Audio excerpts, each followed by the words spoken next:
Hey guys, SD here. Okay, this episode is probably going to take a little longer to upload than usual because if you can't tell, I'm at a hotel room right now. I'm actually at a convention, but there we go, much better lighting. I figured out a way to be able to stream AMC on my cell phone so that I could watch tonight's episode and be able to bring you tonight's SpoilerCast because I didn't want to leave you all hanging because I know so many of you hinge your enjoyment of The Walking Dead upon my little ramblings here.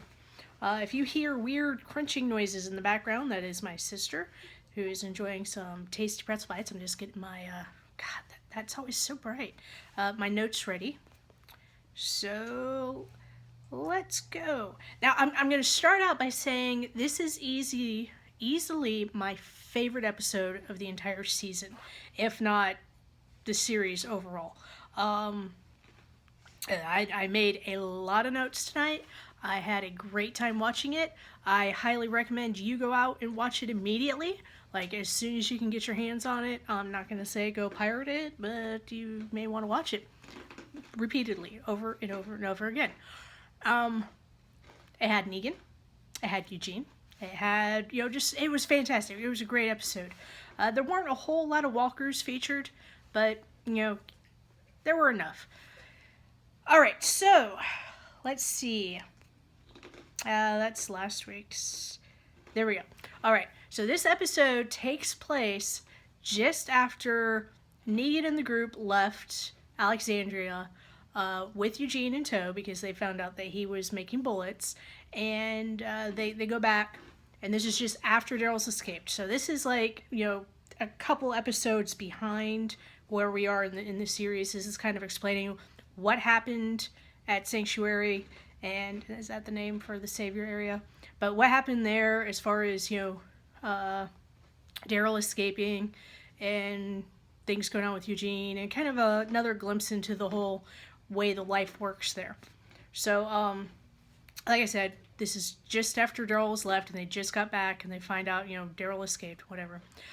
Eugene is a total and complete blubbering mess. I mean, this poor dude is just, if he hasn't already peed himself, he's probably going to pretty soon. It's intersped with shots of Dwight going through and figuring out how Daryl escaped. The note that says, like, leave now, or I can't even remember, go now. Finding that note and, following the path that Daryl took to find clothing and everything else. While he's figuring that out, Eugene gets taken, and of course, we're all thinking, oh God, he's going to get thrown in the hole, it's about to be Tortureville and everything else. No, they take him to some really nice digs. I mean, it's got a bed, it's got a TV, it's got books, it's got a fridge. Dude, he opens this fridge, and it's packed full of food. I mean, it's got like beers and meat and vegetables and everything. You can easily tell it's going through his head. This is amazing. Pretty much, it's like they already know he's as broken as he's going to get. There's no reason to try and break him any more than he's already broken, because he's been sobbing all over, snotting the whole place up, and they don't need to go through all that. So they, put him in there, and they're like, anything you want, you can have it. Of course, Wise Ass tries to ask for lobster, and they're like, no, we don't got lobster. But, potato chips, he turns down homemade kettle chips, which, I don't blame him. I can't stand kettle chips either. And pickles, all that sort of thing. And they tell him, you're one of us. You're not one of them. They eat like shit. We eat good. You can, get food, get bread, cut your head. The amount of jokes that are made about poor Eugene's hair are, they're never going to go away. Until he gets his head shaved, and then they'd find out some other thing to tease him about. So they, the girl who's in there with him tells him how great it's going to be. Just, let us know what you need. And she leaves, and he notices there's a lock on the door, and he's able to actually activate it, which is a very unique sensation, I'm sure. Then he turns around, he's examining the room, and he finds a stereo, and he turns the stereo on, and what comes out of this sucker? Easy Street. Yeah. Yeah, so if you didn't get enough of the song when they were blasting it at Daryl to try and screw with his head, you can enjoy it a little bit. Because Eugene sure seems to dig it as he's nodding his head in time to the music. On Easy Street, or whatever. So, alright. So, we leave Eugene for a little while. He's relaxing his new digs. We go to Dwight. Dwight recognizes the handwriting of the note, immediately. But doesn't say anything. And you know why? Because it's his wife, Sherry. Well, really, are you surprised by that? No, not at all. However, Dwight gets beaten down. Because this happened on his watch. Not only did Daryl escape, but one of their people got killed in the process and a motorcycle got taken. And it was Dwight's bad. And he gets the ever-loving crap beaten out of him. And then he gets thrown in the hole for a day. When they take him out, Negan's talking to him. He's kind of trying to say, no, Sherry wouldn't do this. This isn't like her. Because, he's still trying to protect her. But, see, here's the thing. You know how I've always said, you gotta, I'm going to use a line from The Talking Dead tonight. You have to pick your battles. This is where Rick and Daryl and, some other people, their pride gets in the way. Dwight knows better. Eugene has known better. Suck it up. Pretend. Or even if you're not really pretending, just, if you get to live, what does it matter? So, Dwight's trying to redirect the blame to somebody else. He doesn't say himself that he did it, because he didn't do it. And he's not about to get himself killed. But he's trying to push the idea that Sherry did it away. Basically, I've got my note here that the mindfucks continue. Negan's just still screwing with Dwight, but Dwight's, totally like, no, I'm Negan. I'm with you. I'm here. I'm totally cool. So they let him go out, and the doctor takes care of him, patches up his cut and everything else. And the doctor's like, I don't blame Sherry for letting him go. And Dwight's like, it wasn't Sherry. And the doctor's like, oh, yeah, sure, whatever, dude. We all know it was her. I don't know why you're covering for her.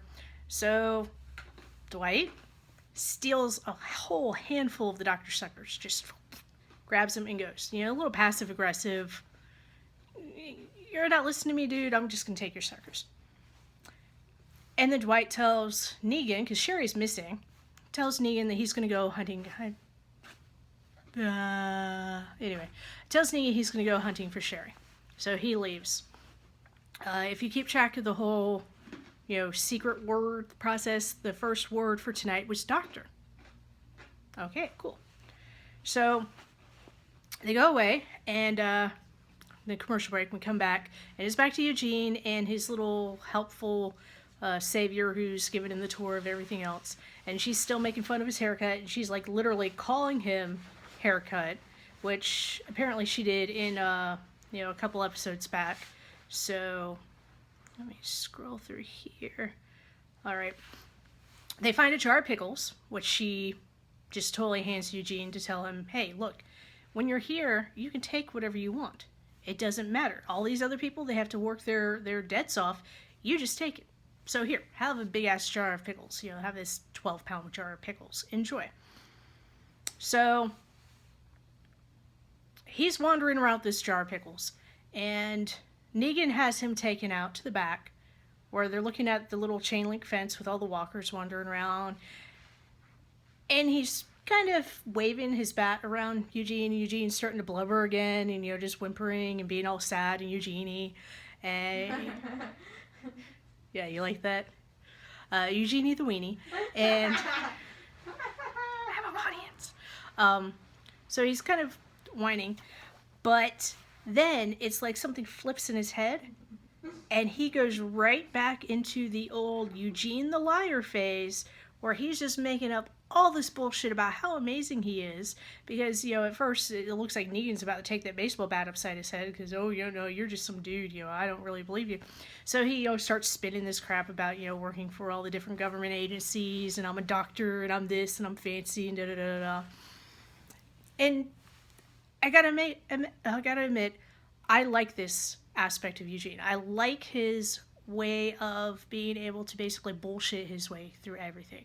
I identify with it. I do it a lot myself. So just seeing him pull some balls up and spit out, all his old lines, and for a few moments not be completely terrified is amazing. It's awesome. I love Eugene. Um, what's that? This way, this way. Anyway, okay, so that's when Negan goes, okay, I don't know if I believe you. If you were as smart as you're acting like you are, you'll tell me how we can manage to keep these walkers from falling all to pieces outside of our fence. So Eugene stands there, and he's starting to look like he's about to get whimpery again. Negan's, thinking, oh god, he's an asshole, I'm just going to bash his head in. And then Eugene comes up with this idea of covering the walkers in molten metal, which provides like armor and pins them to the fence, basically. Which Negan loves that idea, because of course he does. It's Negan. Man's fucking nuts. So anything that's also fucking nuts, he's gonna agree with immediately. So now, Eugene has a new nickname, Dr. Smarty Pants. I love that. Yeah, it's great. Negan, as a way of thanking Eugene for, coming up with this amazingly awesome idea, tells him, I'm going to send some of my wives to you to hang out. Not to have sex, totally you can't have sex with them, but, just, to have some dinner and some conversation, just a nice night with the ladies. It'd be amazing how much it just makes you feel like, a better person. Eugene's like, well, I don't know about all that, because of course Eugene wouldn't know about that sort of thing, because how often does he get to hang out with the ladies? Now or ever? Anyway, so Negan's like, no, that's cool. You head back to your room. I'll send my wives. And as he's walking away, this is the moment that I really loved this episode. As he's walking away, Eugene smiles. He smiles. He's like, it worked. I bullshitted the bullshitter. I'm still alive. I didn't get my head caved in. And everyone thinks I'm an awesome guy again. So that's great. Second word for tonight. Remember the first one was doctor. Second word is smarty pants. Yay. If your autocorrect tries to turn it into smarty dash pants, it's one word. No dash, nothing. So, just in case you go to enter it in, it tells you it's wrong or whatever. Alright, so cut back to Eugene, sitting in his room, doing what else? He's playing an Atari video game. He's got 3 wives in there with him. One of them is like drinking herself into oblivion. The other 2 are kind of sitting there stiff as a board next to him. You can tell none of them were really expecting to sit here watching some mulleted dude play video games. Just totally not what they were thinking was going to happen at all. One of them offers to give him a massage, and he's like, no, I know you ladies don't actually want to be here. And he's probably thinking in his head, I'm not allowed to have sex with you. I'm not going to give you even the slightest idea that I was thinking about having sex with you, because I don't want to piss Negan off. So no, let's just keep it to I want to play video games. So as he's getting more popcorn, because of course he's feeding these ladies microwaved popcorn, one of them asks him a question about some genetic work that he claimed to have done. And you see him have this moment of, oh shit, I can't actually, because she sounds like she's really, like she probably knows about that sort of stuff. I can't bullshit my way with somebody who actually knows about it. So what does he do? He turns around and whips out that old line about, oh, I worked in black box areas, so I can't, I'm not at liberty to talk about that. And why people still buy this excuse when it's the freaking end of the world and everything's dead, I don't know. But he manages to distract him by talking about some scientific stuff, and winds up taking them outside. Most amazing science experiment. He's got 2 rubber gloves that he's filled with helium, or not helium, hydrogen, because he filled them with, they're floating. And he pours a bunch of stuff into a beaker, and it shoots up all this foamy spray, and he's, lights off the balloons, and they pop and explode, and the girls just think it's amazing and awesome, and he's just great, And he has this moment of, yeah, I think I can enjoy this. I think I really got a place here. I think this is good. Now inside you're going, Eugene, don't sell out your group. Right now, he hasn't done a thing to endanger his group. You know, in case any of you out there are yelling traitor or whatever, he hasn't done a thing to sell out his group. All he's doing is keeping himself alive and keeping himself comfortable. And really, if he can find a couple moments of enjoyment here and there, who's to blame? I'm not going to blame him. I mean, whatever. So we go from that happy little moment to Dwight going on the search for Sherry. And apparently they lived nearby, which was not something I remember hearing. I mean, they probably talked about that in past episodes, but I don't really recall. Because he goes to their old house. Cause there's a framed picture of the two of them on the floor. And he finds a letter that she has written to him that's basically saying goodbye. And I cannot lie and say I didn't get a little teary-eyed while listening to her. You know, they did a voiceover with her voice and him, you know, doing whatever. And in the parts of these letters, she's, you know, talking about how, you know, she starts it out with, I figured, you know, I don't know if you'll actually ever see this, but I know we said if we ever got separated, we'd come back to this house, and you said you bring beer and pretzels, and we'd reconnect, and then we'd, you know, go back off to living life in, you know, zombie land. But she also says, like, yeah, I know you had, you always told me you had a bad memory, and I did let Daryl go. You know, she does admit to having let Daryl go, and she claims that she did it because she could see the effect that Daryl was having on Dwight, and reminding Dwight of the good person that he used to be, making everything tougher on him, and she didn't want that for Dwight because she thought that he'd be better off being a cold-hearted son of a bitch who worked for Negan. So she had to let Daryl go, but of course she couldn't stick around after that, and she left. She left her wedding rings behind, her engagement ring and her wedding ring. He takes out this old cigarette pack that he had, where he apparently kept the half-smoked cigarette that she had used with her lipstick marks on it, because otherwise it's indistinguishable from any other half-smoked cigarette.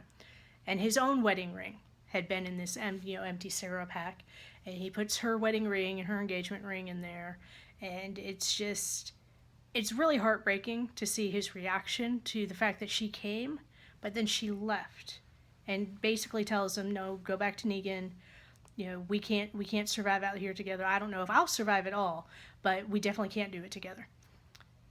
And just before he leaves, he digs into his bag and he pulls out a bag of pretzels and a pack of beer. If she had, I mean, this is one of those things where it's one of those moments like no one really knew what Dwight might do. You know, is he actually going to kill her? Is he, you know, going to bring her back? Is he really with Negan, or is he just pretending? To me, this shows that he's been pretending. He's been pretending to protect her, to protect himself, and, you know, leaving the beer and pretzels is his way of saying, I'm letting go. You know, so he goes and goes back. Don't worry, we're coming up towards the end of the episode, kind of, sort of. My notes are getting a little tighter, because there was not quite as much to talk about going on. The two ladies who weren't getting themselves drunk as skunks come back to Eugene to tell him, hey, they're worried about Amber, the other one who was getting drunk, saying, you know, we volunteered basically to be Negan's wives. She felt like she had to because her mom needed medication, but she's not handling the whole thing well, and she's asked them to help her kill herself, but they don't know what to do. Can Eugene help them out by maybe making her a pill or a shot or something? Just a couple of them so that she can take them and, you know, die. So, of course, immediately I'm sitting here thinking, ladies, you're really banking on the fact that you're pretty women, and he probably has very little interaction with pretty women ever in his life. And if you bat your eyes and, you know, ask him nicely, he'll do things. This is either, I mean, there's no way this is on the legit. My first thought that this was Negan putting them up to it to test Eugene to see, is he going to cave that easily to a pretty face? So they ask him to do this to help them out, and he says, "Okay, tell me her exact weight so I know how much of a medication to make for her, or how much of a a suicide pill basically to make for her. You let me know that, and I'll make your pill." So then he goes back to the little bazaar area where everyone, peddles and barters their wares. And at first he's standing at the end of a line, kind of, waiting his turn. But then he realizes, wait, no, I'm not one of them. I'm supposed to be a savior, so I'm going to walk to the front of the line. And he walks to the front of the line, and he interrupts the lady who's behind the table and the guy who's just getting stuff. He interrupts their conversation to say, "Hey, I need a blister pack of cold medicine," or something like that. And she basically tells him off, because she's like, "No, there's a line there, get to the end of the line," and everything else. Because Eugene, right now, is not projecting that he is a savior. He's projecting, "I'm just another one of you guys." So she's treating him like just another one of you guys. He starts to walk away. Then he has, that little click in his head, and he turns around. He comes right back, and he's going over to the dark side now. He immediately threatens her. "I'm getting your number. I'm gonna report this. I want all this stuff. I'm gonna get all this medication you got here. I'm taking this bedpan. I'm taking this fly swatter. I'm taking this. I don't know what kind of stuffed animal this is, but I'm taking it." And basically, he's straight up saying, "I'm taking these things because I want them." And then he walks away. And he goes and he starts making his little pills. Yeah, he's definitely getting a little dark. And it's a good thing, because if he's going to interact and integrate himself with the group in a way where they actually believe he's with them, this is what he needs to do. And then they play a "They Might Be Giants" song while he's doing his little thing. It's probably on the stereo, but I've not heard "They Might Be Giants" in a TV show in a really long time, so I got very, very excited.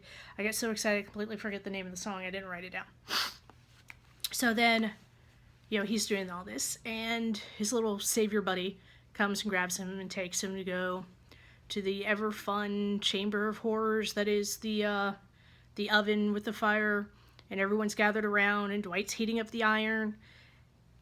Basically, he framed the doctor. He left a little note in the doctor's desk to make it look like, Sherry had left a note for the doctor. He lied to Negan. He told Negan that he had found Sherry. She told him the doctor had let Daryl go to try and make things easy for her, because he knew that she liked Daryl or something, because the doctor was trying to get in with Sherry, and Sherry ran away. But before Dwight could stop her, she ran into a group of walkers, and he had to end her life. Now, here's the thing. The doctor, of course, is completely insisting this is false, this is not true. But Negan's in a place where he can either believe Dwight, or he can believe the doctor. Believes the doctor, then he thinks Sherry's still alive. Why would Dwight lie about Sherry still being alive? Dwight came back. Why would Dwight do all this? Besides, doctor's getting a little smart anyway. Beats on the doctor a little bit, threatens to cave his face in with the iron, and tells the doctor, all you got to do is admit it. You just admit it, and I won't do this. And so the doctor confesses. It's a false confession. We all know it's a false confession. This is, what they call a coerced confession. Does not get his face burned with the iron. However, Negan does throw him headfirst into the fire pit, and he dies. And Negan's like, "Well, I'm sure glad we got a spare," because, of course, Eugene had claimed to be a doctor. And he looks at Eugene, and Eugene's like, you can see in Eugene's head, he's going, "Oh, I'm totally fucked now. This is not good." So, not great. They go back, pretty much the end of my notes, so I'll just kind of summarize the end of the episode. Go back to, Gene is again playing his video games, just trying to focus completely on his video games. And the two wives show up, and they're like, "Oh, hey, did you get the pills? Did you make them? Are they great?" He's like, "Yes, I made them. I'm not giving them to you." And they're like, What? Amber's really counting on you. We told her that you were going to do this." He's like, "Bullshit. I know that you don't want them from Amber. You want them from Negan. That's why you told me to make 2 pills, even though she's, only like 115 pounds soaking wet." So, I know you want it from Negan. I'm not going to give them to you. I don't know if you guys, really are trying to kill Negan or if you're just trying to set me up. But either way, not playing along. And they're all, well, we'll tell him that, you made the pills and it was your idea. And if you don't give them to us right now, then we're going to tell him all this and he's going to come and he's going to kill you. And he's like, no, because here's the difference. You guys are replaceable. I am not. So they leave and they're all upset. And of course, Eugene's just kind of like, I'm stuck, I'm screwed, I'm going to try and play this off the best way I can, whatever. And that's pretty much where the episode, oh no, that is not where the episode ends. The episode ends with Eugene is out there directing two guys who are stuck with the walkers, trying to melt one onto the fence with, molten iron, eating his pickles, telling them, hey, you got to be careful if you want yourself covered in molten iron. That's how you get yourself covered in molten iron. And Dwight comes out there, and he stands there, and they're just kind of standing. And earlier, Negan had come to Eugene after the girls left, and you kind of have this moment of, oh shit, did they tell Negan? I mean, did they try to actually follow through on that threat? Negan doesn't seem to be showing any sign that he even knew about it.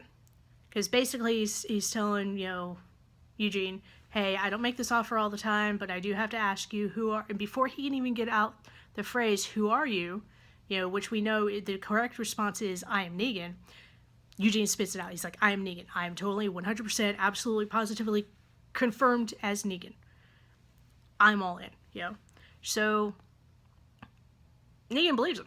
Negan's like, okay, cool, we're set, we're good, you're my boy. And then we cut to him out of the fence directing everything, and Dwight comes up next to Eugene, and they're standing there, and they have a little bit of a conversation, and you have to kind of remember the last time, or the first time they really interacted, Eugene tried to bite the man's dick off. I mean, that's just what we're going to say. That's back when Abraham took the crossbow bolt in the eye or back of the head. No, it wasn't.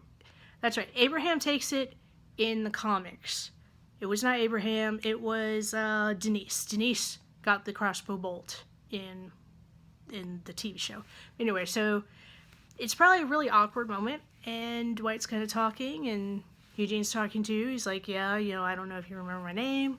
It was Eugene, but we are Negan. And so the two of them, probably both of them lying between their teeth, pretending to be with Negan when neither one of them was really with Negan.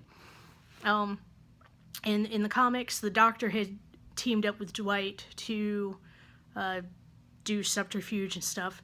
So I'm foreseeing Eugene and Dwight are going to team up together to do subterfuge and stuff. Doesn't really look like a whole lot's going to be going on in next week's episode, other than, people searching for supplies and guns and whatnot. I wasn't really paying too much attention to that because I was just so overwhelmingly mind blown by the awesomeness of this episode. I'm probably going to go back and watch it again just to enjoy it one more time without having to stop and take notes and everything else.